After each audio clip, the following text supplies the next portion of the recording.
Livro de Tiago, depois de Hebreus, Tiago.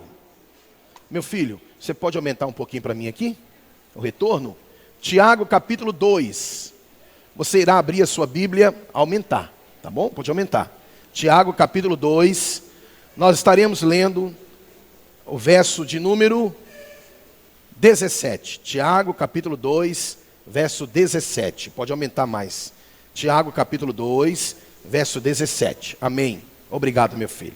Pode só baixar um pouquinho agora o PA, baixa só um pouquinho. Depois de Hebreus, Tiago capítulo 2, verso 17. Aleluia. Nós estamos estudando os livros do Novo Testamento. Começamos de Mateus e hoje nós estaremos estudando o livro de Tiago. Já estamos quase findando aí, todo o Novo Testamento, e depois, acabando o Novo Testamento, nós vamos voltar lá para o Antigo Testamento e vamos Gênesis, Êxodo, Levítico, Número, Deuteronômio, até chegar em Malaquias, ok? Então temos muita coisa boa pela frente aí. Eu louvo a Deus porque você está aqui na Escola Bíblica Dominical, acordou cedo para vir aprender e estudar a palavra do Senhor. Deixa ela falar contigo nesta manhã. Tiago capítulo 2, verso 17. Coloca na tela o texto. Muito bem. Diz assim: assim também a fé, se não tiver as obras, é morta em si mesma. Assim também a fé, se não tiver as obras, é morta em si mesma. Muito bem. Então nós vamos estudar hoje sobre Tiago, a carta de Tiago. Tiago é uma carta prática. Quando eu chamo de carta prática, eu estou dizendo que é um manual prático da fé cristã. Tiago vai trabalhar muito na questão do fazer, do exercer sua fé. É interessante que parece que é um choque de termos. Você vai encontrar Paulo dizendo, a fé não depende das obras. Mas quando é que Paulo fala que a fé não depende das obras? Quando Paulo fala de salvação. Você agora encontra Tiago falando que a fé sem as obras é morta. Ele fala do resultado dessa fé que salva. Então ele diz, se uma pessoa diz que é salva, tem Jesus pela fé, mas não mostra isso com as suas obras, a fé dele é mentirosa, a fé dele é morta, a fé dele não é verdadeira. Vamos estudar isso aqui, vamos entender. Muito bem. Então Tiago é um manual da prática da fé. Ele é mais pregador do que escritor, do que um teólogo, praticamente como Paulo. Ele tem princípios práticos nos seus ensinos. Ele está preocupado com a prática do cristianismo. Nós também, cá em século 21, estamos extremamente preocupados com a prática do cristianismo. Avisa para esse jovem que não tem classe lá hoje, tá bom? Muito bem.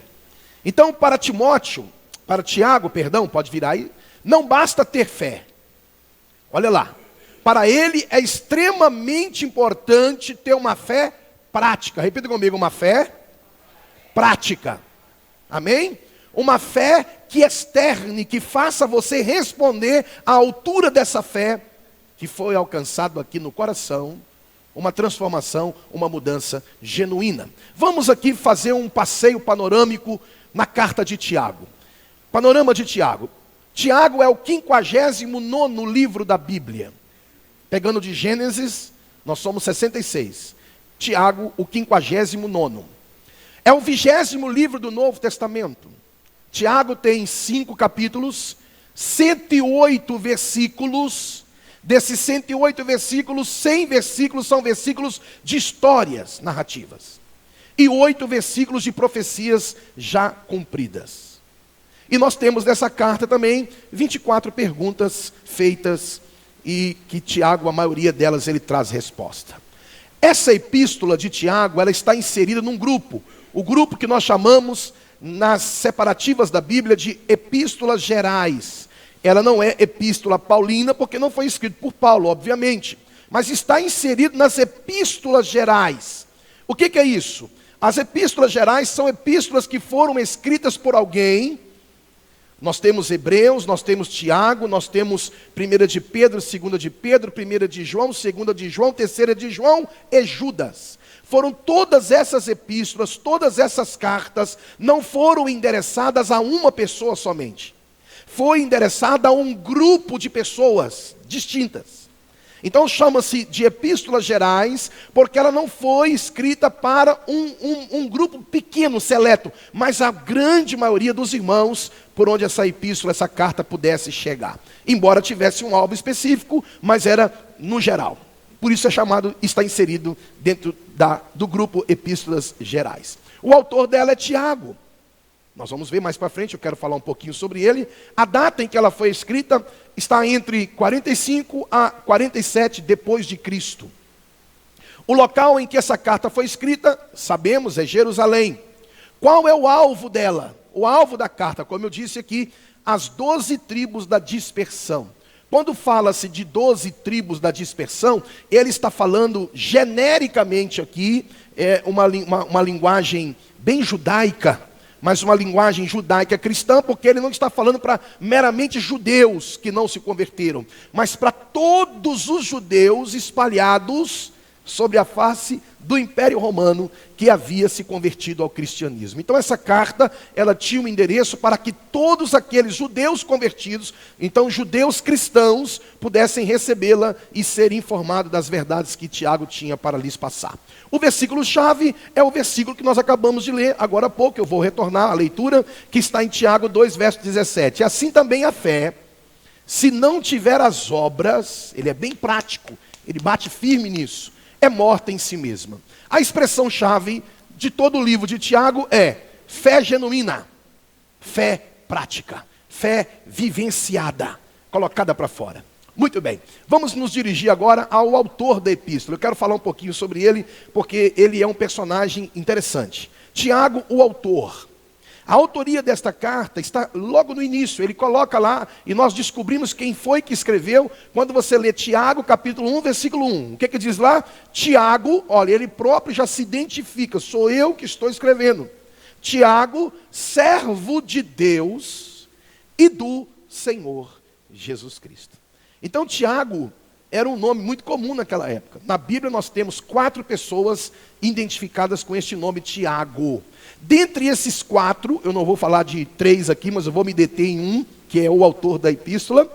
Dentre esses 4 Tiagos, nós temos um que nós temos e separamos ele justamente porque ele é o autor desta epístola. Quem é esse Tiago? Esse Tiago é o irmão de Jesus. E quando eu falo irmão de Jesus, eu estou falando de irmão consanguíneo. Eu estou falando de irmão gerado da carne, filho de Maria. Esse Tiago é filho de Maria e José.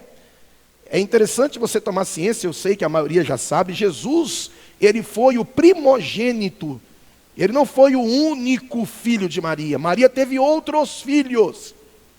Isso vai de encontro ao que a Igreja Católica prega e o ensina. Porque eles acreditam que Maria continuou virgem por toda a vida. Deus não fez isso com ela.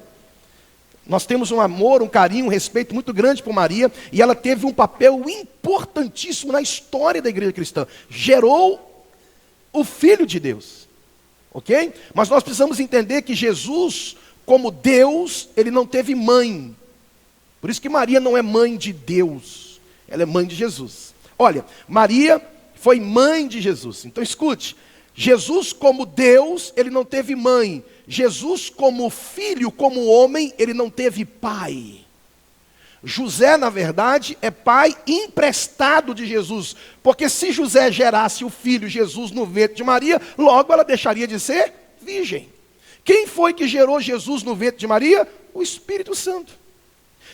José não tocou nela até nascer Jesus. Jesus nasceu, cumpriu o ministério dela, ela continuou a vida dela de casada, com filhos, e nós temos textos na Bíblia que corroboram isso aqui, que Jesus teve irmãos, Jesus teve filhos e filhas, entendeu? Muito bem, vamos caminhar. Esse é o esse é o Tiago, que é irmão de Jesus, filho de José e Maria. Vamos lá, primeiro, quero trazer aqui algumas informações sobre ele, rapidinho. Ele tornou-se um proeminente líder na vida da igreja. Ele foi uma das seletas pessoas para quem Cristo apareceu depois da ressurreição. Vou ler o texto, eu trouxe, 1 Coríntios capítulo 15, verso 4 a 7. Olhe, e o que foi sepultado e ressuscitou ao terceiro dia, segundo as Escrituras, e apareceu a Cefas, Cefas é Pedro, e depois aos 12, os 12 discípulos. Depois foi visto por mais de 500 irmãos de uma só vez, Jesus ressurreto, dos quais a maioria sobrevive até agora, porém alguns já dormem, já morreram. Depois foi visto por quem? Por Tiago, mais tarde por todos os apóstolos. Veja você que Paulo cita Tiago. Que Tiago é esse? É o Tiago, irmão de Jesus, que já era uma figura importante, um líder importante na igreja naquele tempo, naquele período. Segundo, Paulo o chamou de pilar da igreja de Jerusalém. Gálatas capítulo 2, verso 9. E quando conheceram a graça que me foi dada, Tiago, Cefas e João, que eram reputados o quê? Colunas, líderes extremamente importantes, pessoas que tinham peso em sua palavra, me estenderam a mim e a Barnabé a destra da comunhão, a fim de que nós fôssemos para os gentios e eles para a circuncisão. Circuncisão, os judeus. Por isso que Tiago escreve para os 12 tribos na dispersão. Ele foca nos judeus cristãos. Era o ministério dele. Terceiro, Paulo viu Tiago quando foi a Jerusalém depois da sua conversão. Olha comigo, Gálatas capítulo 1, verso 18 e verso 19.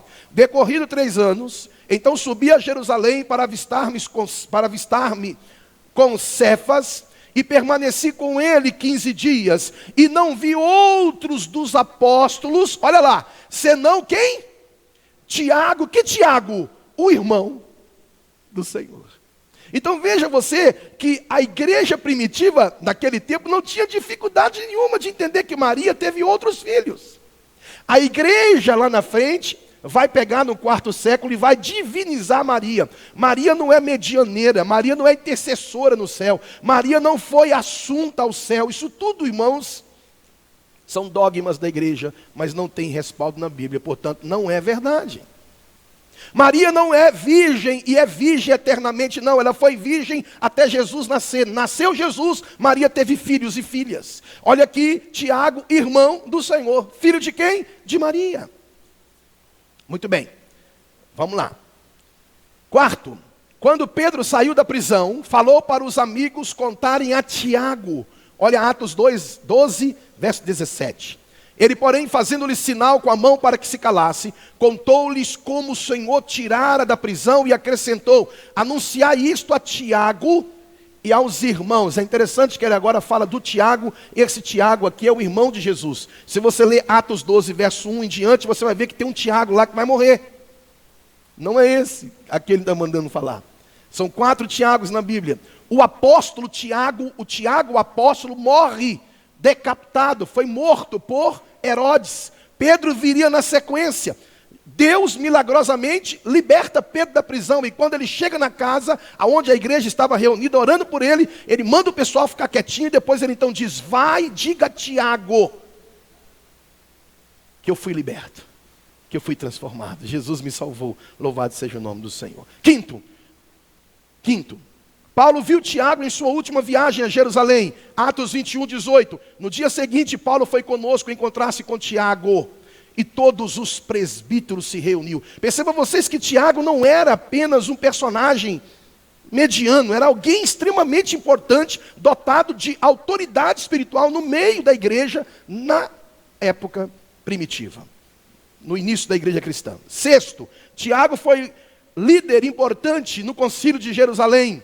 Olha Atos 15, verso 12 e 13. É interessante aqui, olha quem vai falar aqui. E toda a multidão silenciou, passando a ouvir a Barnabé e a Paulo, que contavam quantos sinais e prodígios Deus fizera por meio deles entre os gentios, testemunhando das grandezas de Deus. Depois que eles terminaram, quem vai falar? Falou Tiago, dizendo: irmãos, atentai nas minhas palavras. Eu não trago as palavras dele aqui, porque ele vai falar muita coisa, e o nosso tempo não nos permite entrar aqui para a sua fala. Mas ele era um líder que Paulo fala, Barnabé fala, daqui a pouco Tiago pega a palavra e vai trazer uma informação tremenda. Depois vale a pena você ler e pesquisar sobre isso. E sétimo e último, Judas, é interessante que agora eu vou te mostrar um outro irmão que Jesus teve. Esse Judas que nós temos não é o Judas Iscariote. O penúltimo livro da Bíblia, que é o livro de Judas, logo depois vem Apocalipse. E esse Judas, cujo livro dele não tem capítulos, são só versículos, como Filemão.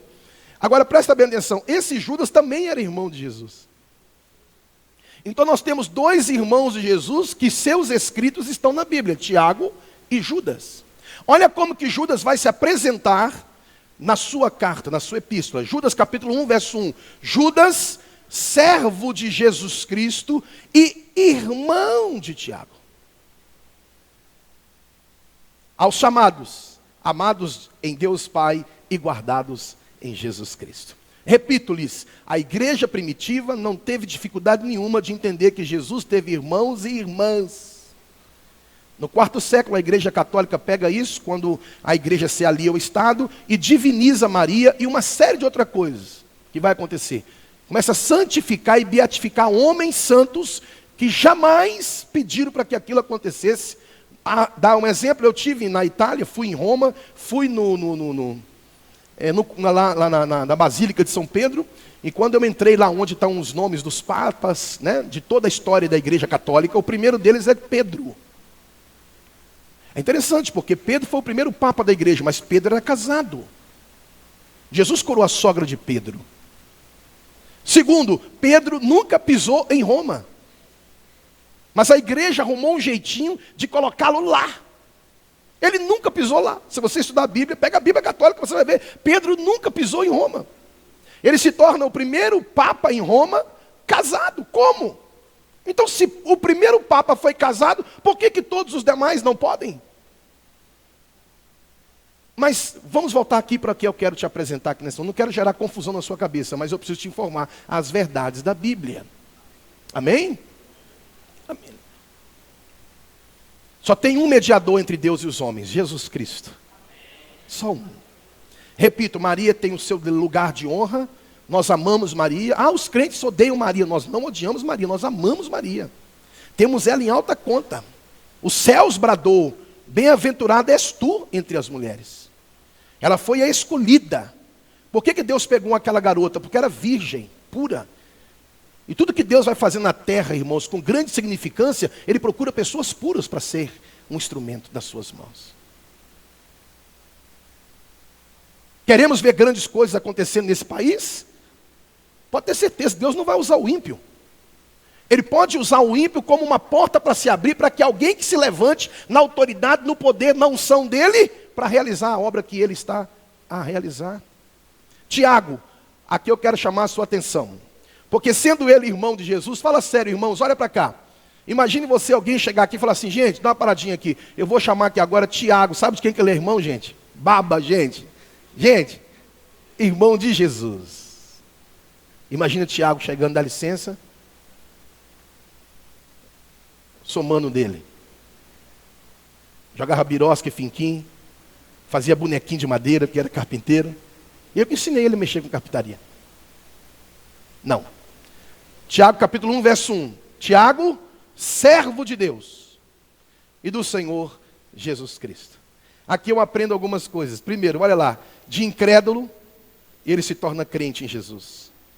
De crente, ele se torna líder. E de líder, ele se torna servo. Tem muitas pessoas querendo ser líder porque acha que liderar é mandar. Acha que liderar é olhar de cima para baixo. Cala a tua boca porque eu é que mando aqui. Eu sou o gerente, eu sou o dono, eu sou... Quanto mais poder, quanto mais autoridade você é investido no reino de Deus, a Bíblia diz que Deus resiste o soberbo, porém Ele dá graça aos humildes. A Bíblia diz que aquele que se exaltar será humilhado, e aquele que se humilhar será exaltado. Tiago, servo do Senhor. Louvado seja o nome do Senhor. Ele não se apresenta como irmão do Senhor Jesus. Em momento algum você vê Tiago e Judas. Um fala que é irmão do outro, mas nenhum dos dois diz, sou irmão consanguíneo de Jesus. Embora toda a igreja primitiva sabia disso. Eles não usam o privilégio de ter Jesus, o Salvador do mundo, como irmão carnal, para se promover. Essa é a transformação que o Evangelho produz. E essa é a transformação que nós esperamos que Cristo faça em nós. Quanto mais Ele te abençoar, tanto quanto mais humilde sejas tu, para que você possa receber ainda mais bênçãos da sua parte, da sua mão poderosa. Quanto mais íntimo de Jesus, mais humilde servo devemos ser ou desejar a ser. Tiago, a sua morte. Para nós passarmos agora para algumas verdades que eu quero trazer aqui. Tiago, ele foi apedrejado. É verdade, irmãos. Provavelmente você jamais sofrerá tão penosamente por causa do evangelho que você abraçou, diz crer. Se você pegar a Bíblia e estudar a história dos apóstolos, claro que você não vai encontrar especificamente na Bíblia, mas é na história da igreja. A história da igreja pontua todos os homens que foram grandemente usados por Deus, a maioria esmagadora deles foram martirizados. Dos apóstolos, só teve um que não foi morto, martirizado, sacrificado, condenado à morte, que foi João, morreu de velhice, mas foi jogado dentro de uma caldeira de óleo fervente. Você quando queima a ponta do dedo, dói, não dói? Misericórdia, dói demais. Óleo, gordura fervendo, dói ou não dói quando pinga no dedo da gente? Pinga na gente, espirra na gente, a pele cresce, dá bolha.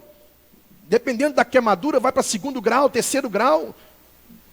Esse homem foi jogado dentro de um caldeirão quente, fervendo, saiu de lá vivo, foi colocado numa ilha, não foi para uma UTI, ele foi para uma ilha. E lá ele ficou prisioneiro por um bom tempo, até Apocalipse nascer, na história de João. Então, esse homem foi morto em 62 depois de Cristo. Olha a maneira como ele foi morto, pelo Sinédrio. Embora amado pelo povo, Tiago era amado pelo povo. Mas ele foi odiado pela aristocracia sacerdotal que governava a cidade de Jerusalém. Por quê? Porque ele bateu muito contra os ricos. Se você ler Tiago capítulo 5, do verso 1 ao 6, você vê Tiago batendo forte contra os ricos, porque os ricos oprimiam os pobres. Os ricos saqueavam os pobres. Chegava a hora de pagar o salário, não pagava o salário dos pobres, retinha o salário dos pobres. Fazia maldade com os pobres. Ele está falando de pessoas que haviam se convertido ao evangelho, mas que não havia mudado o seu comportamento, as suas atitudes, as suas ações. Você está entendendo por que Tiago vai mostrar que as obras revelam quem somos? Revela. Revela. Muito bem. Ele foi morto apedrejado. Alguém aqui já foi apedrejado? Talvez quando pequeno, né, brincando com as coleguinhas, jogou uma pedra em você e tal, aquela coisa. Mas a pessoa morrer apedrejada. Sabe como é que era esse tipo de morte? Colocava a pessoa no meio de uma roda. Aquela pessoa ficava ali com as mãos e os pés amarrados. Ela não podia correr, não tinha como. E ela não podia correr. Não tinha como. A pessoa, quando era entregue à morte por apedrejamento, ela se rendia, porque ela não tinha o que fazer. E aí rodeavam as pessoas, cada um com as suas pedras nas mãos, e davam uma ordem, liberado está, e as pessoas então jogavam as pedras. Batia na perna, no braço, na cabeça, na orelha, no nariz. A pessoa ia morrendo até dar o último suspiro, e encerra-se, portanto. É assim que Tiago morreu, irmão de Jesus. Por que Tiago escreveu esta carta? Vamos lá, Shaila. A carta de Tiago é um dos livros mais atuais e necessários para o nosso tempo contemporâneo. Ele escreve para resolver alguns problemas. Eu vou elencar aqui alguns. Primeiro, as pessoas para quem ele está escrevendo, estavam passando por duras provações. Olha para você ver se não parece muito conosco esse tempo nosso. Segundo, eles estavam sendo tentados a pecar. Terceiro, alguns crentes estavam sendo humilhados pelos ricos, enquanto outros estavam sendo roubados pelos ricos. Quarto, alguns membros da igreja estavam buscando posições de liderança. Porque sempre tem aquele que acha que se ele crescer, melhor é diante dos homens. Né? E nós somos assim, a gente está sempre tentando impressionar alguém que a gente não conhece, com aquilo que talvez nós nem deveríamos ter, porque condições não temos para ter. O ser humano é assim, ele sempre quer impressionar. E aí havia gente na igreja que queria o quê? Queria cargo de liderança. Eu quero ser um líder, eu quero fazer algo, eu quero orar para alguém ser curado e o meu nome correr pela cidade. Então, sexto, outros crentes estavam vivendo de forma mundana. Sétimo, outros não conseguiam dominar a língua. E é esse Tiago que vai fazer assim um apanhado extraordinário acerca deste pequeno órgão, mas que pode e domina todo o corpo, que é a língua. Oitavo, outros estavam se afastando do Senhor. E nono e último, havia crentes que estavam vivendo em guerra uns com os outros. Então parece que ele está escrevendo para a igreja atual. Com todo respeito. E quando eu falo para a igreja atual, eu não estou falando da igreja Batista Caminho, eu estou falando da igreja de Jesus no mundo. Porque todos esses problemas que Tiago viu, encontrou e eram reais ali naquela igreja, nós temos visto isso no mundo afora. Você pode ir na igreja em qualquer lugar do mundo, você vai encontrar esses tipos de comportamentos. Claro que você vai encontrar crentes abençoados, homens cheios do Espírito Santo, mulheres comprometidas, tementes a Deus, mas você vai encontrar também momentos como esse. Por isso que eu coloquei lá, esses mesmos problemas são enfrentados hoje. Por isso que Tiago, ele encontra a raiz de todos esses problemas naquela palavrinha lá, imaturidade cristã. Irmãos, a maioria dos problemas que nós enfrentamos na vida são consequências de nossas imaturidades. Quem é pai aqui, mãe aqui sabe, muitas vezes o seu filho em tenra idade escolhe um caminho que você sabe que aquele caminho vai trazer dor para ele. Mas ele não te ouve. Por quê?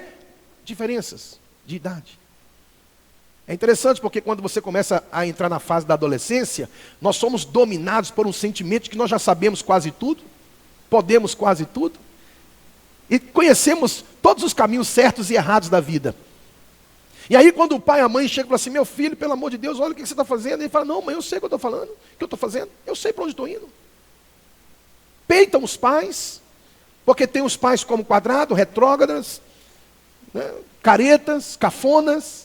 Certo é meu amigo, é meu professor, é meu tio, minha avó, minha avó não, que minha avó, é meu professor, é meu chegado lá na escola, é o velho que eu conheço ali na esquina. Esses caras aí é que tem a palavra da vida, que tem um comando, que tem a direção. Esses aqui estão antenados. Tiago está mostrando para nós que o problema da humanidade, o problema da igreja, chama-se imaturidade. Imaturidade. E aqui no caso, imaturidade cristã. Nós temos encontrado muitos crentes, a igreja cresceu no Brasil, mas está lotado de crente infanto-juvenil. As igrejas no Brasil não estão crescendo, elas estão girando. Desculpe falar isso aqui. Elas estão girando. Antigamente a pessoa ouvia a palavra do pastor dura, ela aguentava, ficava ali. Hoje, tem pastores que tem que medir o que vai falar, porque ele tem medo de perder a ovelha se ele falar a verdade.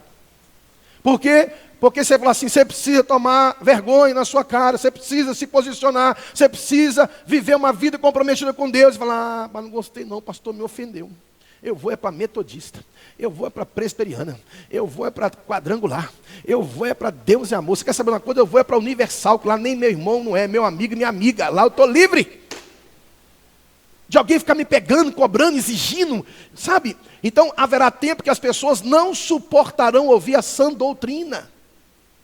E amontoarão para si, nós estamos vivendo esse tempo, tem um monte de líderes que dá aquilo que o povo quer e não aquilo que o povo precisa.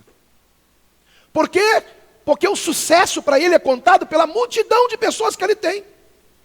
Olha aí uma igreja com 5.000 membros, uma igreja cheia, eu não vou dizer todos, mas uma grande maioria de crentes vazios. Vazios por quê?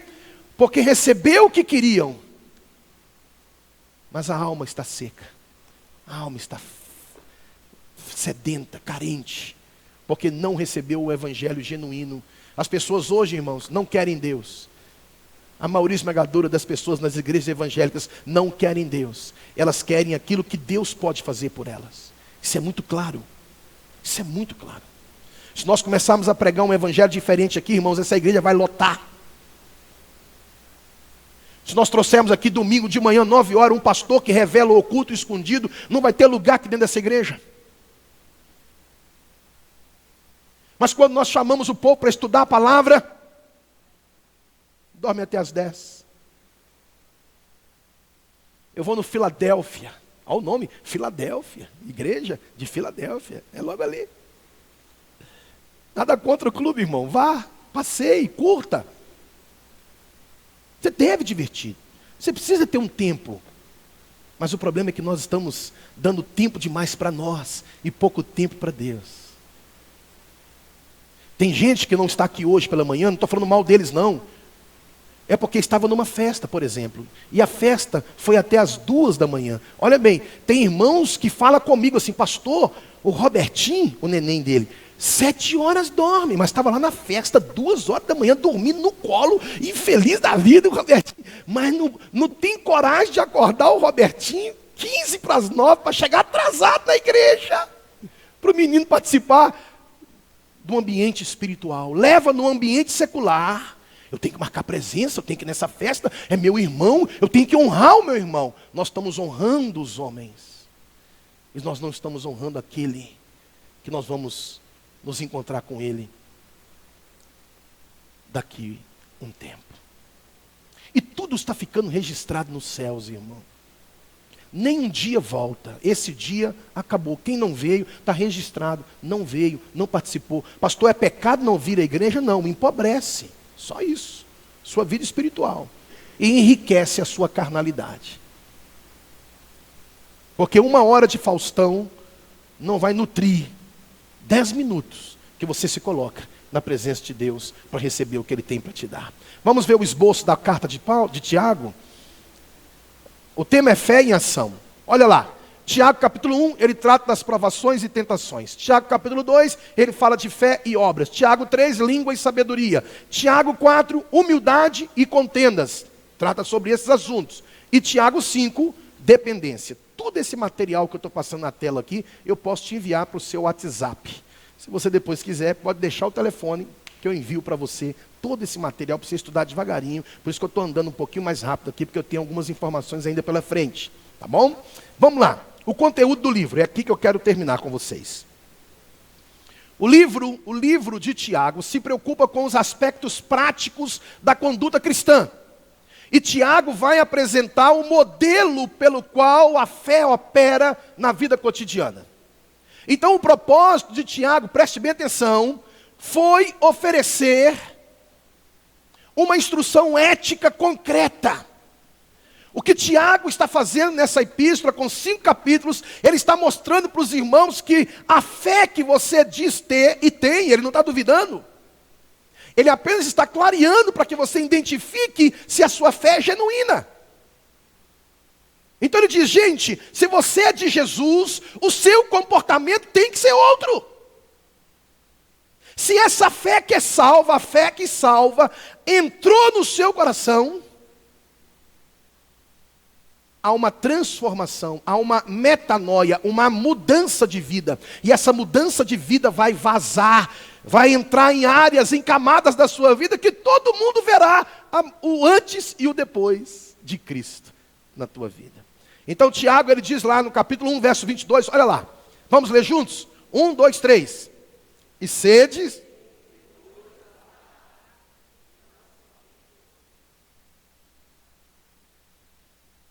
Olha o que Tiago fala aqui, irmãos. Isso aqui é revolucionário. Ele fala assim, olha, e sede cumpridores da palavra, viva a palavra, pratique a palavra. Seja homem da palavra e não somente ouvintes. Tem muita gente ouvindo, não pastor, mas lá também prega, lá também fala, lá também tem um horário, tem 5 minutos lá que o pastor lê um texto e fala negócio, eu estou ouvindo, mas não está praticando um evangelho genuíno. Errais por não conhecerdes as escrituras e nem o poder de Deus. Muito bem, há 108 versículos em Tiago. Dentre esses 108 versículos que estão inseridos em 5 capítulos, me escute, tem alusão e referência a 22 livros do Antigo Testamento. Uau! Ele é conhecedor do Antigo Testamento. 15 alusões a ensinos diretos de Cristo, contidos no Sermão do Monte. E 60 obrigações nos 108 versículos.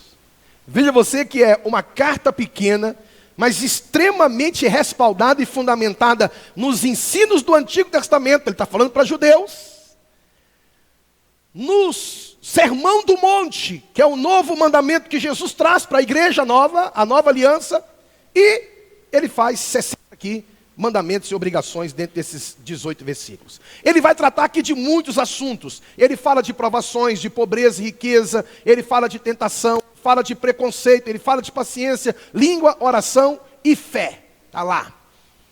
Agora, eu quero, para nós podermos caminhar para o final, de todos esses temas que Tiago tratou aqui, eu quero destacar 3 nesta manhã. Repita comigo: a fé e as obras. Você tomou café, ou não? Vamos lá de novo. A fé e as obras. O sofrimento. E a oração. Prepara o seu coração para receber isso aqui. Vamos falar um pouquinho sobre a fé e as obras. Paulo e Tiago tratam do assunto da fé. Foi como eu falei aqui no início. Eu trouxe o texto para que você possa entender. Tiago 2, verso 17. Escute. Assim também a fé, se não tiver obras, por si só está morta. O que Tiago não está falando aqui? Ele não está falando que são as obras que salvam. Mas ele está apresentando as obras como consequência da salvação. Agora vamos ler Efésios 2, verso 8. Olha o que Paulo fala aqui. Parece uma contradição. Irmão, é a mesma coisa de óticas distintas. Olha, porque pela graça sois salvos. Paulo está falando de salvação. Por meio da fé. E isso não vem de vós, é dom de Deus. O que ele diz lá? Não vem das obras, para que ninguém se glorie. Então o que Paulo está falando e o que Tiago estão falando, eles estão tratando do mesmo assunto. Paulo está dizendo: nenhuma obra que você faz pode te salvar. Não há nenhuma obra que um homem possa fazer que o salve. Eu fui salvo pelas obras. Paulo diz: não, senhor, a salvação é dom de Deus, é pela fé, não vem das obras, para que ninguém bata no peito e fale assim: eu fui salvo porque eu fiz isso, eu fiz aquilo. Não. Vamos ver aqui que eu coloquei na tela, olha lá. Paulo disse que somos justificados pela fé, independente das obras. Quando eu aceitei a Jesus no meu coração, confessei-o como meu Senhor e Salvador, o que me salvou ali não foi as obras que eu pratiquei, não. Foi por causa daquilo que Jesus fez na cruz do Calvário. Eu recebo a salvação.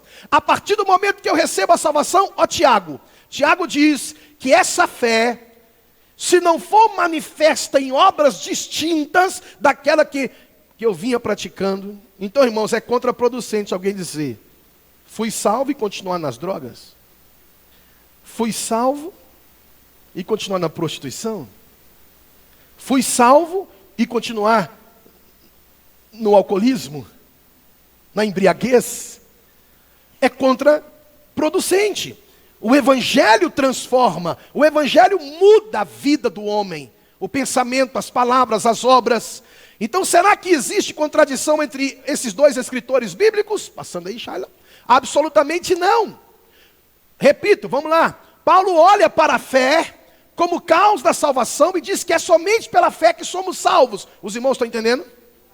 Não há nada que façamos que nos salve, mas depois de salvo, as obras têm que vir. Vamos ver? Tiago olha para as obras como resultado. Então, para Paulo, escuta isso: a causa da salvação é fé, não obras. Para Tiago, o resultado da salvação não é só ter fé, é as obras que vêm após a salvação. Se eu tenho Jesus, o meu comportamento tem que ser diferente. Se eu tenho Jesus, minhas atitudes, meu comportamento, minhas ações devem ser outras. Então, irmãos, Paulo e Tiago não se contradizem, se completam. Repita comigo: Paulo e Tiago não se contradizem, se completam. Amém? A fé é a raiz da salvação. As obras são o fruto da salvação. A fé é a causa instrumental da salvação. As obras são as consequências da salvação. Aqueles que creem praticam boas obras. Não vai praticar para crer, pratica porque já crê nele. Então entenda aquilo ali, olha: não fomos salvos pelas obras, nem pela fé mais obras, fomos salvos pela fé para as boas obras. Os irmãos entenderam? Amém? Fomos salvos pela fé para as boas obras. Tanto a fé quanto a obra, ou as obras, elas vêm do mesmo Deus. Assim como as Escrituras dizem que a fé é dom de Deus, também afirmam que nós fomos criados em Cristo Jesus para as boas obras. Eu li Efésios capítulo 2, verso 8 e 9, agora eu vou ler o verso 10. Paulo no 8 e 9 diz que a fé, tão somente a fé nos salva, não vem da obra para que ninguém se glorie. Porque, agora ele encerra, somos feitura sua, criados em Cristo Jesus para as boas obras. Então eu não pratico as boas obras para ser salvo, eu pratico as boas obras porque fui salvo. Amém, irmãos? Então a fé e as obras não são inimigas, caminham sempre de mão dadas. A fé desemboca nas obras e as obras provam a fé. A fé em Cristo sempre resulta em boas obras. Então se o cristão afirma, eu sou cristão, mas vive em desobediência intencional a Cristo, tem uma fé falsa, morta, não é salvo. Muitos professam ser cristãos, mas suas vidas e prioridades indicam o contrário. Isso é sério, irmãos. A obediência a Deus é marcada pela verdadeira fé salvadora. Segundo, coloca para mim lá, vamos no segundo, Shaila. O sofrimento. Tiago capítulo 1, verso 2 e 4. Então eu te mostrei que a fé e as obras caminham juntas. As obras não produzem fé, guarda isso. Mas a fé produz obras. E as obras que você produzir vão confirmar se a fé é verdadeira, genuína ou não em seu coração.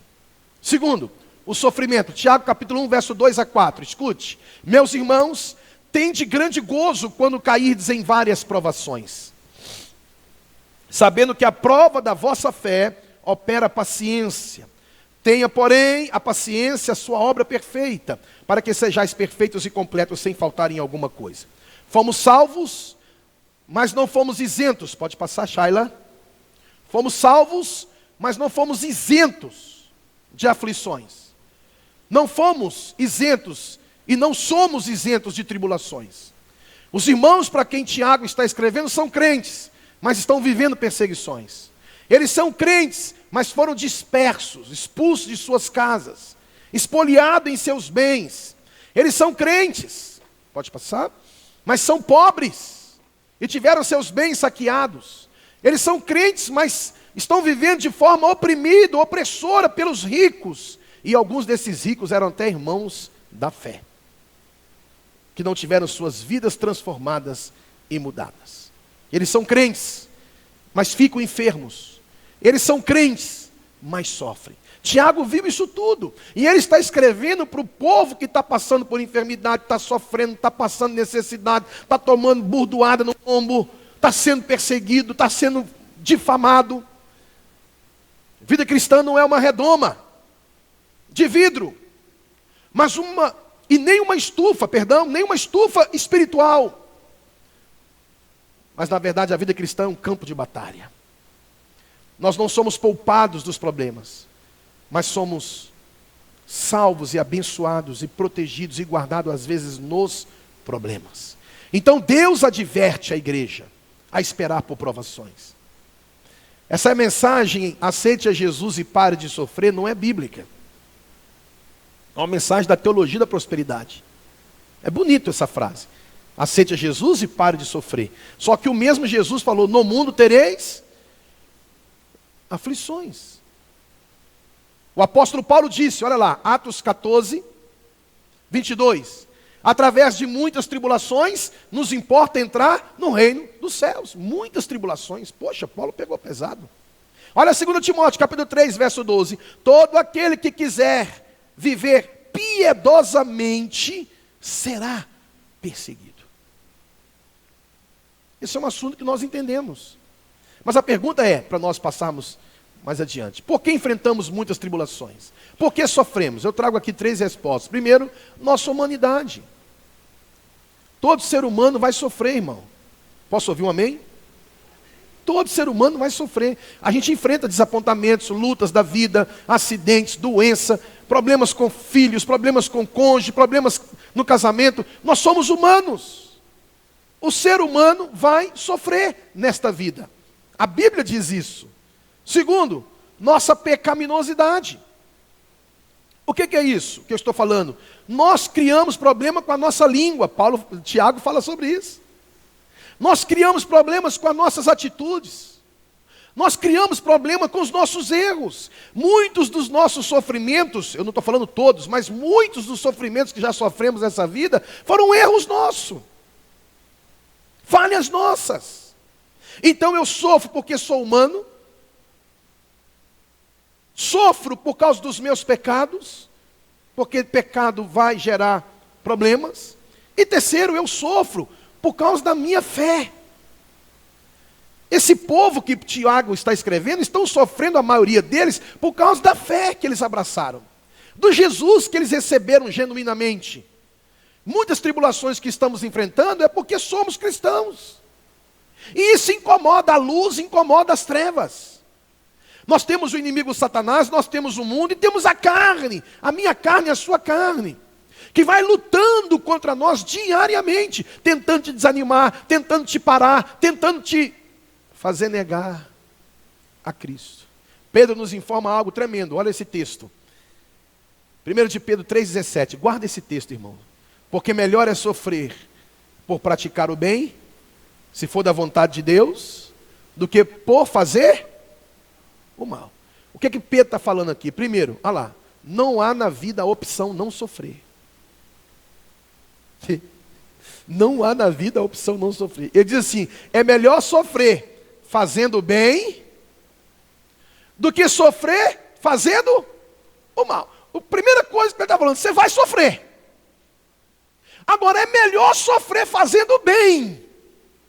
É fácil? Não. Por quê? Porque as pessoas, a sua carne, o diabo, o mundo, vai tentar despertar em você os piores instintos.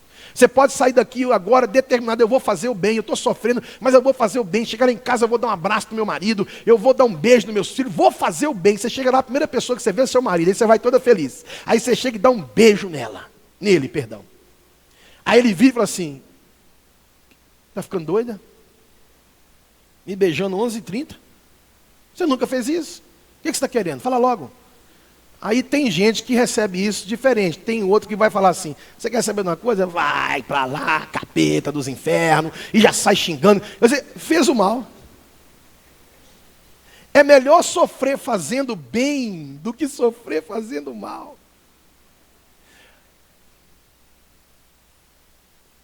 Não há na vida a opção não sofrer. Agora olha o que o Tiago vai nos falar aqui, irmão, do sofrimento. Tiago, ele vai falar que as provações são passageiras. Tiago, capítulo 1, verso 2 a 4. Veja lá. Meus irmãos, tende grande gozo quando passardes por várias provações. Repita comigo, passardes. Então você não vai ficar na provação, você vai passar.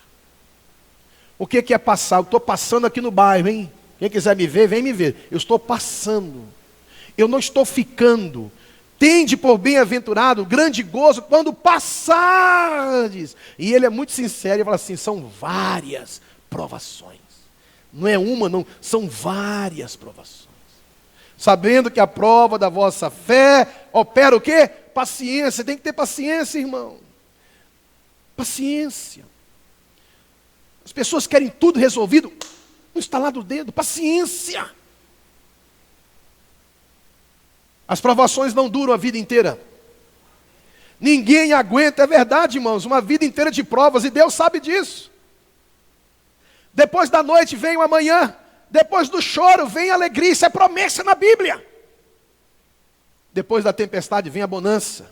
Nós não vamos, repita comigo, nós não vamos ficar nas provações. Amém?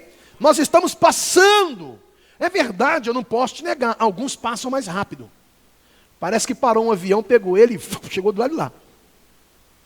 Tem uns que vão de carro. Tem uns que estão indo de cavalo. Tem uns que estão indo de bicicleta, mas estão passando. Tem uns que estão andando. E tem uns que estão de muleta caminhando. todo solapado. Mas está indo, irmão. Vai passar. Um passa mais rápido que o outro, mas a promessa de Deus é que as provações vão passar. Vão passar. Você vai ter tempos de bonança. Deus sabe que você precisa de tempos de refrigério, tempos de consolo, tempos de alegria. Não te iluda. A vida tem choro e tem alegria. Tem momentos bons e momentos ruins. Mas toda tribulação vai passar, amém? Agora, Tiago vai nos mostrar qual deve ser a nossa atitude quando passarmos por provações. Ele te fala, olha lá comigo, Tiago capítulo 1, verso 2. Meus irmãos, tende por motivo de toda alegria. Ele não é masoquista não, irmão. Quem é que sofre e ainda fala, oh, aleluia. Não, irmão, você vai glorificar não é pelo problema, mas é no problema. Você não vai orar assim, Senhor, muito obrigado por esse câncer, papai. Te agradeço por esse câncer que o Senhor me deu. Não, irmão. Você vai orar, Senhor, apesar do câncer, sou teu servo, confio em ti e peço ao Senhor misericórdia e graça, para juntos lutarmos contra esse mal que se instalou na minha vida. Então em tudo, a Bíblia fala assim, em tudo dai graças, não é por tudo. É em tudo. Está sofrendo, louve. Está passando aperto, louve. Não agradeça o problema. Agradeça a Deus que apesar do problema, você continua firme, continua passando pela prova, mas glorificando o Senhor. Então, em vez de murmurar, de reclamar, de ficar amargo, de enfiar-se na caverna, alegre-se. Tende por grande gozo, intenso gozo. E essa alegria é confiança segura na soberania de Deus. Terceiro e último, para nós encerrarmos. Eu falei da fé e obras, eu falei do sofrimento. E agora eu termino com a oração, que eu julgo de extrema importância, o que Tiago vai falar aqui. E eu vou ler um texto um pouco longo, eu preciso da sua atenção. Tiago 5, 13 a 20, olha lá. Está alguém entre vós aflito? Ore. Está alguém entre vós contente? Cante louvores. Está alguém entre vós doente? Chame os presbíteros da igreja e orem sobre ele, ungindo com azeite em nome do Senhor, e a oração da fé salvará o doente. O Senhor o levantará. E se houver cometido pecados, ser-lhe-ão perdoados. Confessai as vossas culpas uns aos outros, e orai uns pelos outros, para que sareis. A oração feita por um justo pode muito em seus efeitos. Elias era um homem sujeito às mesmas paixões que nós, e orando pediu que não chovesse. E por 3 anos e 6 meses não choveu sobre a terra.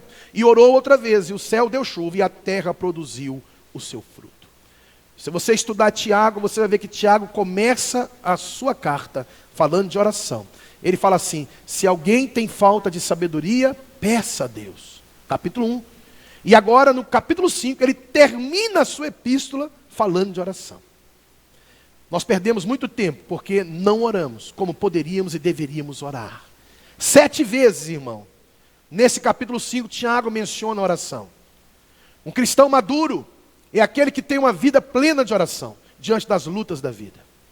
Em vez de ficar murmurando, amargurado, desanimado, reclamando, é fácil murmurar, é fácil desanimar, é fácil reclamar, mas não é fácil levar uma vida de oração. Embora qualquer um de nós podemos orar. É interessante, tem pessoas que não leem Bíblia, porque não têm leitura. São analfabetas. Mas você já reparou que uma ferramenta tremenda que Deus colocou na mão da igreja, que qualquer um pode usar, a oração. Tem pessoas que não leem Bíblia, mas oram. Oram, talvez até mais do que você e eu, juntos. Pessoas que oram, conhecem a Deus, falam com Deus, e Deus responde, Deus fala com essas pessoas. Tem irmãos aqui na igreja, são poucos na verdade, mas que não têm leitura bíblica, mas são pessoas de oração. Tem uma irmã uma vez, estou citando o nome, que a comadre dela viu ela pegando a Bíblia vindo para a igreja. E falou com ela, sua comadre, você está indo para onde? Ela falou, estou indo para a igreja. Aí ela falou assim com ela, por que o senhor está levando a Bíblia? O senhor não sabe ler? Aí ela virou para a irmã, para a amiga, para a comadre, e falou assim, para a senhora e para o diabo saber de que lado que eu estou do lado de Jesus. Dá licença que eu estou indo para a escola dominical. E veio e depois me contou essa. Ela foi assim, né? Bucha com a irmã lá, com a comadre. E eu não sei ler. E é interessante que no início ela fazia assim, abra a tua Bíblia em Mateus, ela fazia assim. Ela abria a Bíblia. Onde é que abriu? Abriu, ficou e está ali, porque ela não sabia nada. Mas estava ali. Teve outras pessoas que converteram nessa igreja, não sabia ler e escrever, começaram a estudar. Hoje sabem ler e sabem escrever. Louvado seja o nome do Senhor. O que eu estou falando é que tanto aquele que não lê e não escreve, e aquele que é doutor, podem os dois usarem a mesma ferramenta chamada oração. A oração nivela todos nós. Por isso você precisa orar. Para terminar, Tiago nos mostra aqui 4 motivos porque devemos orar. Primeiro, devemos orar pelos que passam por problemas. Vamos lá, filha? Tiago 5, verso 13. Está alguém entre vós sofrendo? Faça oração. Está alguém alegre? Cante louvores. Irmãos, a palavra de Tiago é essa: nos problemas não murmure. Por favor, preste atenção. Nos problemas não murmure, ore. Presta bem atenção, irmão. Nós precisamos orar por aqueles que estão passando por adversidades. Tem pessoas perto de nós, pessoas dentro da nossa família que estão enfrentando problemas de saúde, financeiro, família, relacionamento, decepções. Em vez de murmurar contra Deus ou falar mal dos irmãos, porque tem pessoas que quando estão sofrendo, ela procura um culpado. Eu estou assim por causa da igreja, eu estou assim por causa do irmão que me magoou, eu estou assim por causa do fulano, por causa do Beltrano. Não aguento mais ouvir a voz dele não, irmão, o problema é outro. O sofrimento aqui é provado por circunstâncias adversas. Nos problemas não murmure, ore. Repita comigo, nos problemas não murmurar, mas orar. Amém? Deus pode transformar os problemas em triunfo pela oração, querido. A oração remove o sofrimento, quando essa é a vontade de Deus. Mas também a oração nos dá poder para enfrentar o sofrimento, para cumprir o propósito de Deus. Nem todas as pessoas passam por problemas ao mesmo tempo. É interessante que Tiago fala assim: está alguém entre vós sofrendo? Ore por ele. Olha para cá, irmãos, talvez a vitória que você tanto espera de Deus virá quando você começar a orar por aqueles que sofrem. Por que nós oramos pelo Brasil aqui? Porque as pessoas nesse país que estão sofrendo, dói também na gente. Tem pessoas no Brasil passando fome, irmão. E não é agora pelo governo do Bolsonaro, não, isso é 20, 30 anos, isso é endêmico. É endêmico. Eu vi uma foto que uma pessoa tirou e mandou para mim, é de chorar. Como é que uma família de 8 pessoas mora dentro de uma casinha de barro? Se você vê, você olha, você fala assim, vai cair. Vai cair, aquilo ali, eu não teria coragem de entrar lá. E você vê que esse menininho tudo peladinho, aquela mãe surrada, aquele homem capial do campo, morando debaixo de uma tapera, um solo rachado. Isso é na África? Não, no Brasil. E você tem cama para deitar, você tem um quarto, você tem ventilador, você tem ar-condicionado, você tem carro que te leva e que te traz. E você ainda está só preocupado com o seu umbigo. Está alguém entre vós sofrendo? Faça oração. Agora olha o que Tiago nos mostra aqui. Nem todas as pessoas passam por problemas ao mesmo tempo. Você não pode, irmãos, ficar com raiva, ser do teu lado, teu irmão, contando uma grande vitória que ele recebeu. Eu estou aqui levando chumbo, esse miserável comprou um carro novo. Porque tem gente que é assim.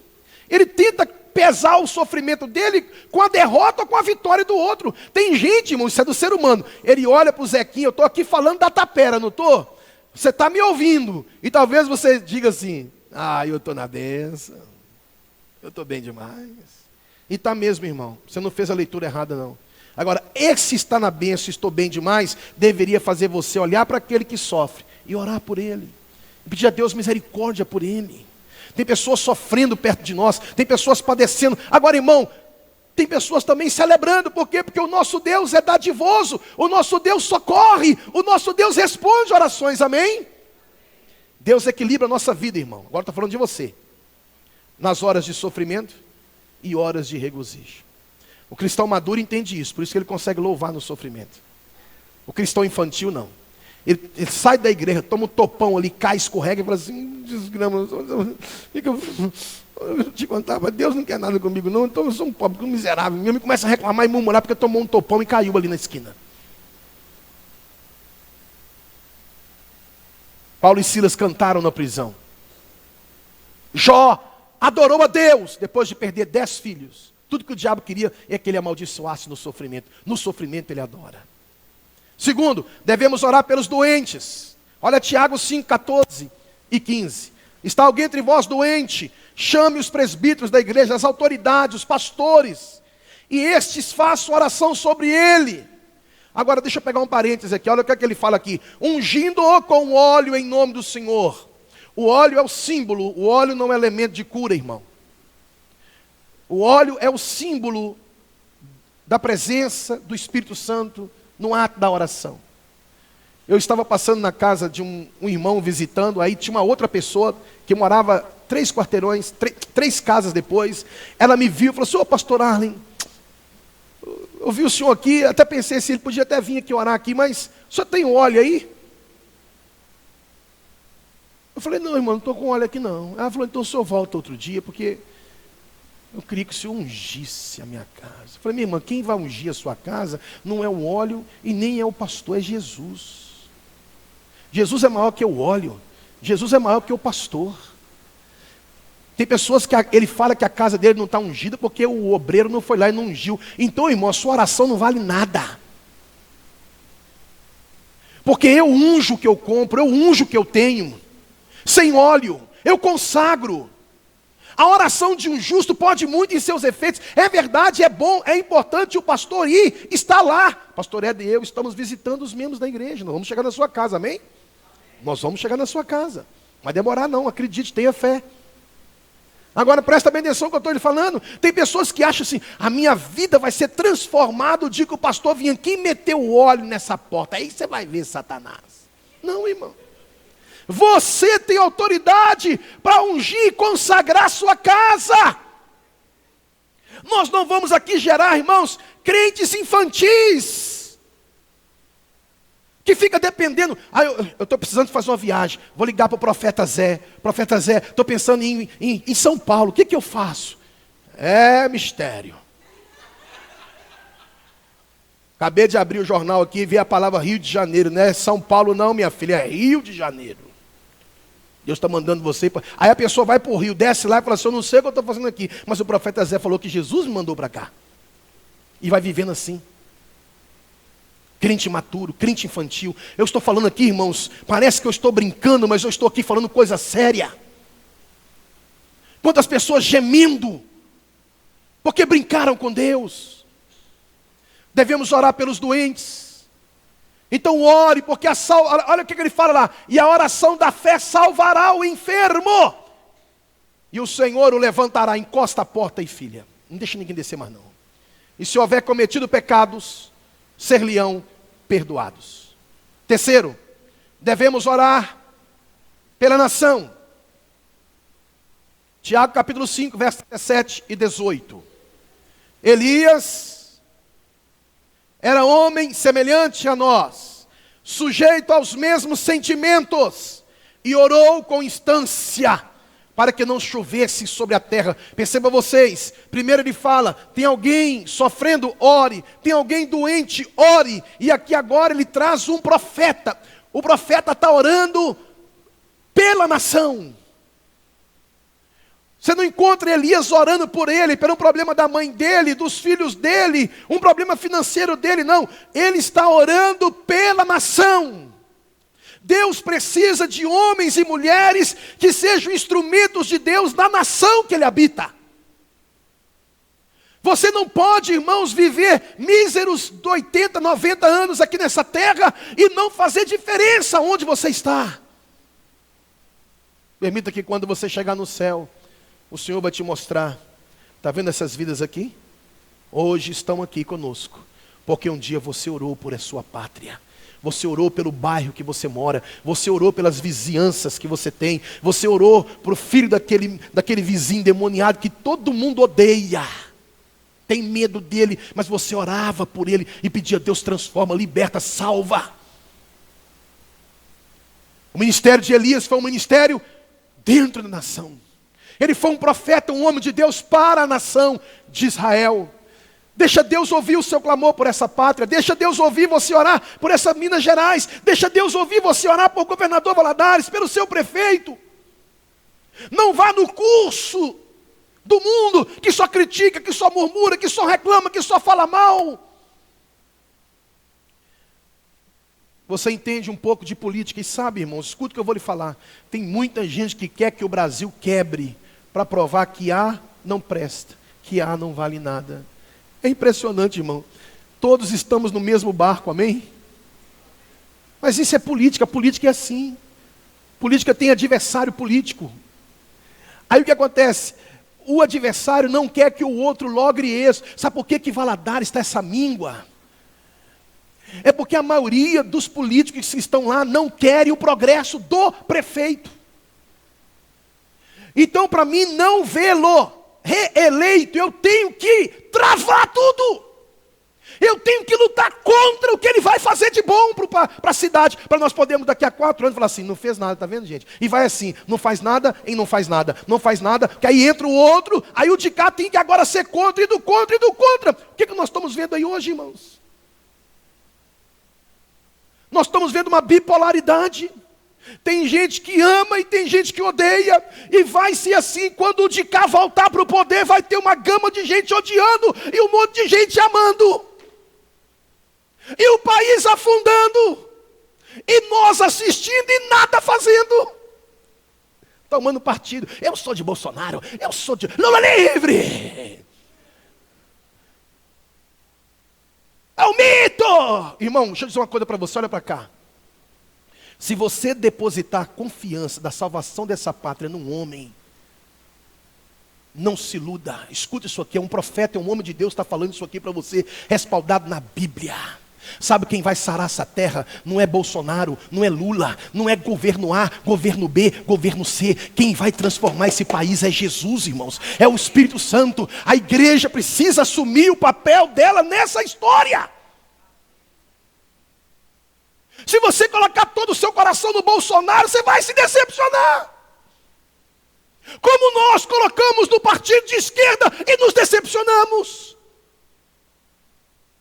É Deus mostrando para a igreja, não deposite toda a sua confiança no homem, porque o homem é falho, irmãos.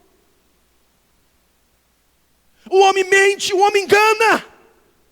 O homem é propício a ser maquinavelmente dominado pelo maligno.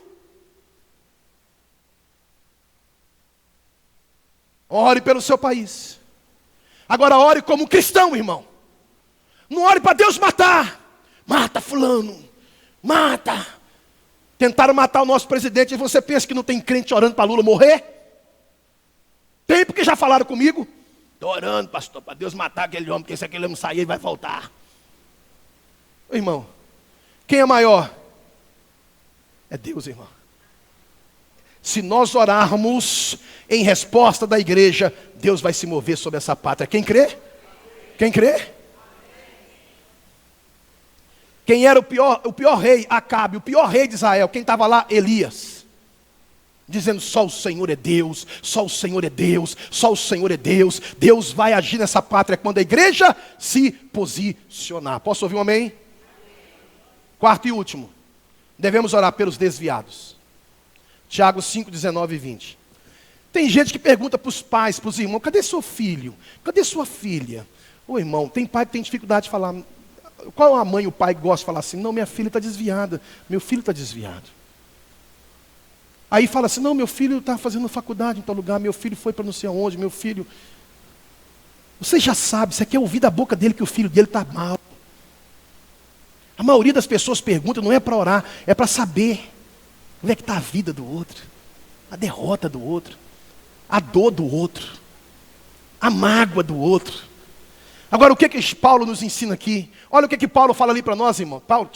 Tiago. Tiago capítulo 5, 19. Irmãos, se algum dentre vós se tem desviado da verdade, e alguém o converter. Olha o que ele está falando, irmão. Nosso ministério é trazer de volta. O nosso ministério é trazer de volta. E não falar assim, amiga, você foi pro... Tá aí, como é que tá? É isso aí mesmo, minha filha, isso mesmo. Daqui, fica, eu tô achando que até eu vou também. Em vez de ajudar, atrapalha. Em vez de ser luz, é trevas. Tiago está falando, ajude, ore por quem desviou, ore por quem se afastou. Você está ouvindo a sua amiga que um dia andou com Jesus, com você, falando coisas terríveis, e você não tem coragem de dizer assim, amiga, pelo amor de Deus. Tem um cântico que um ex-padre Nivaldo canta.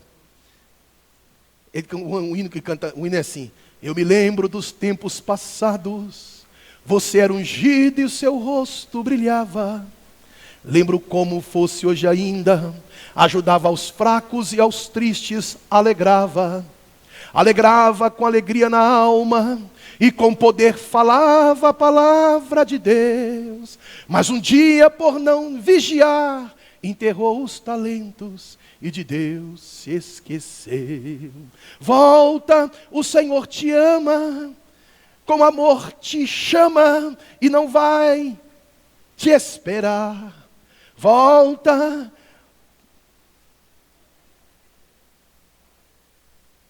Volta. Olha, o tempo está passando e o Senhor voltando para a igreja levar. Aleluia. É Jesus, Paulo.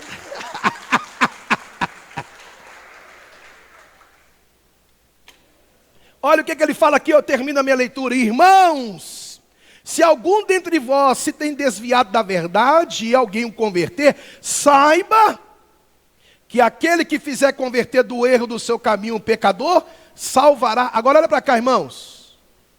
Olha o que acontece com o crente quando desvia. Salvará da morte uma alma. Nós não podemos brincar, irmão. Tem um monte de gente fazendo ensaio para desviar. Uma engraçada, eu fiquei um mês sem vir, no goró, bebendo, curtindo, e parece que tudo deu certo. O pastor me ligou com todo carinho. Ô, irmão, olha para você ver, eu desviado, estou sendo até bem mais tratado do que antes.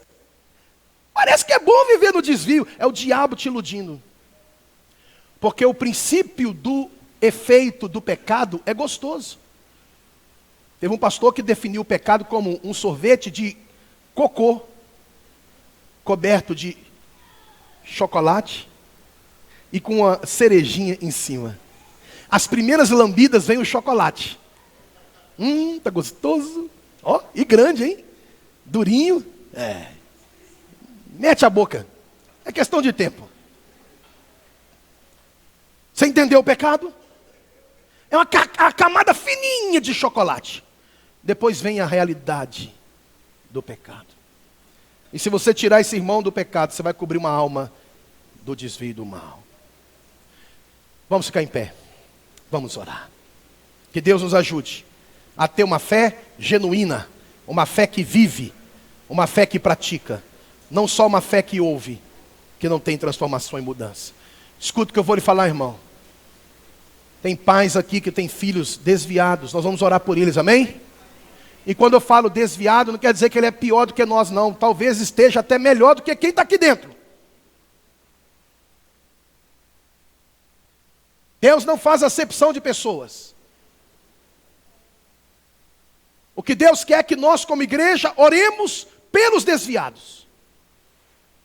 Ore pelos seus filhos que estão na presença de Deus. Porque o dia de amanhã ninguém sabe. Feche os seus olhos. Senhor, em nome de Jesus, nós oramos pelas famílias desta igreja. Entregamos nas tuas mãos, homens e mulheres, jovens, adolescentes e crianças. Pedimos ao Senhor que acampe os teus anjos ao redor destas famílias, guardando, protegendo os sentimentos, valores, emoções, preservando os que estão dentro e trazendo de volta os que se foram, os que se afastaram, mas que estão sendo alvos do clamor, alvos da intercessão e da oração destas famílias. Nós nos unimos a elas, Oramos pelos filhos que estão firmes e oramos por aqueles filhos, meu Deus, que estão sendo bombardeados, estão sendo, meu Deus, desviados por N situações e circunstâncias. Nós te pedimos, traga-os de volta, coloque no caminho deles homens e mulheres que possam testemunhar, ser sal e luz, para gerar sede, saudade, desejo de voltar e viver na presença do Senhor. Cobre com teu sangue estas famílias aqui representadas. Oramos pelos enfermos nesta manhã. Traz cura, traz restauração, traz renovo. Oramos pelos que sofrem nesta manhã. Tira o fardo, afofa o leito. Tenha misericórdia, Senhor. Traz socorro, traz alegria, traz refrigério na aflição. Abençoe o Brasil, abençoe Minas, abençoe Valadares. Abençoe, ó Deus amado, a nossa pátria, que amamos tanto e queremos bem a ela. Por isso nós entregamos as nossas vidas nas tuas mãos, em nome de Jesus. Amém e amém. Pode dar um abraço aí, se é o seu marido, pode dar um beijo, pode dar um abraço no seu filho, pode dar um abraço no irmão. Cumprimenta o irmão que está do teu lado aí. Glória a Deus.